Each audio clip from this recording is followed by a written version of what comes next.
এই ব্যক্তি একটা লাইভ এক্সাম্পল যে ভারতের সায়েন্টিস্টরা কেন ভারত ছেড়ে চলে যায়। ইনার নাম শৈলেন্দ্র সিং গর। দেখতে একদম সাধারণ একজন ব্যক্তি, কিন্তু মাথায় এমন আইডিয়া যে সমস্ত অটোমোবাইল ইন্ডাস্ট্রি কেঁপে যাবে। সে একদিন মেকানিকের দোকানে তার বাইকের ইঞ্জিন খুলতে দেখে, আর তার মাথায় একটা আইডিয়া আছে যে এই ইঞ্জিনটাকে কিছু পরিবর্তন করলে তো এটা কয়েক গুণ বেশি মাইলেজ দিবে। যার পর তিনি সবকিছু ছেড়ে ছুড়ে এর পেছনে কাজ করা শুরু করেন। তিনি অনেক কোম্পানির কাছে যান, কিন্তু সব কোম্পানি তাকে রিজেক্ট করে দেয়। তিনি বাড়ি বিক্রি করে দেয়, জমি বিক্রি করে দেয়, আর 18 বছর ধরে এর পেছনে কাজ করেন। আর ফাইনালি তিনি এমন একটা ইঞ্জিন বানিয়েছেন যেটাতে 1 লিটার তেলে 176 কিলোমিটার যেতে পারবে।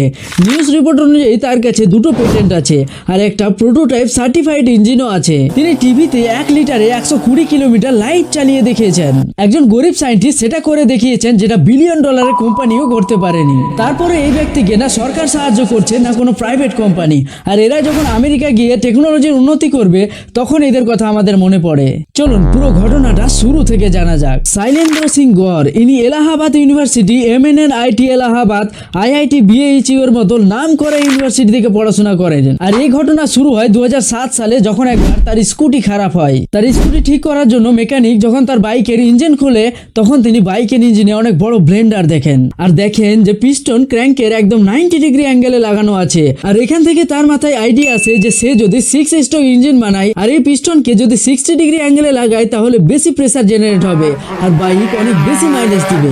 যার পর তিনি এর পেছনে কাজ করা শুরু করেন।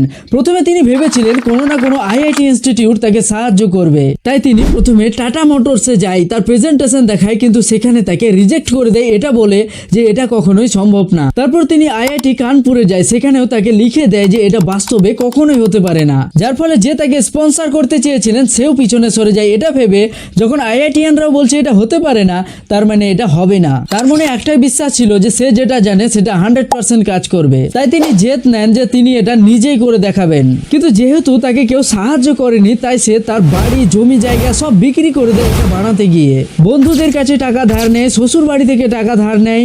এমন কোনো পরিচিত ব্যক্তি বাকি ছিল না যার কাছে টাকা ধার নেয়নি। এমনকি যে বাড়িতে তিনি ভাড়া থাকেন সেই বাড়িতে 15 মাসের ভাড়া বাকি আছে। এসবের জন্য তার সব ছেলে মেয়েদের ঠিকভাবে পড়াশোনাও করাতে পারেননি। এত সব স্যাক্রিফাইসের পর 18 বছর পর কঠোর পরিশ্রম করার পর তার স্বপ্নের ইঞ্জিন বানাতে সক্ষম হয়েছেন। একজন সাধারণ গরিব ব্যক্তি হয়ে তিনি যা করে দেখিয়েছেন কোনো বিলিয়ন ডলারের কোম্পানিও সেটা করে দেখাতে পারেনি। 1 লিটারে যেখানে হাইয়েস্ট 50 থেকে 55 কিলোমিটার মাইলেজ দেয়, সেখানে এই ইঞ্জিন 176 কিলোমিটার মাইলেজ দেয়।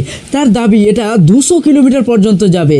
একবার ভাবুন তো, এটা যদি সরকার বা কোনো প্রাইভেট কোম্পানি অ্যাকসেপ্ট করে নিত তাহলে সাধারণ মানুষের কত উপকার হতো। মানুষের বাইকের পেট্রোলের পেছনে 3 গুণ খরচ কমে যেত। কিন্তু আফসোস, ভারতে ট্যালেন্টের কোনো মূল্য নেই। একবার ভাবুন তো, কোনো বিদেশি কোম্পানি যদি এই ব্যক্তিকে হায়ার করে নিয়ে যায় তাহলে তারা বাইক টেকনোলজির কত উন্নতি করবে, আর সেই উন্নত মানের বাইকই ভারতে বিক্রি করবে, আর ভারতের মানুষই সেটা কিনবে, কিন্তু ভারত নিজে বানাবে না। আর এভাবেই ভারত পিছিয়ে পড়ছে। এইসব ব্যাপারে আপনার কি মনে হয় অবশ্যই জানাবেন কমেন্ট বক্সে।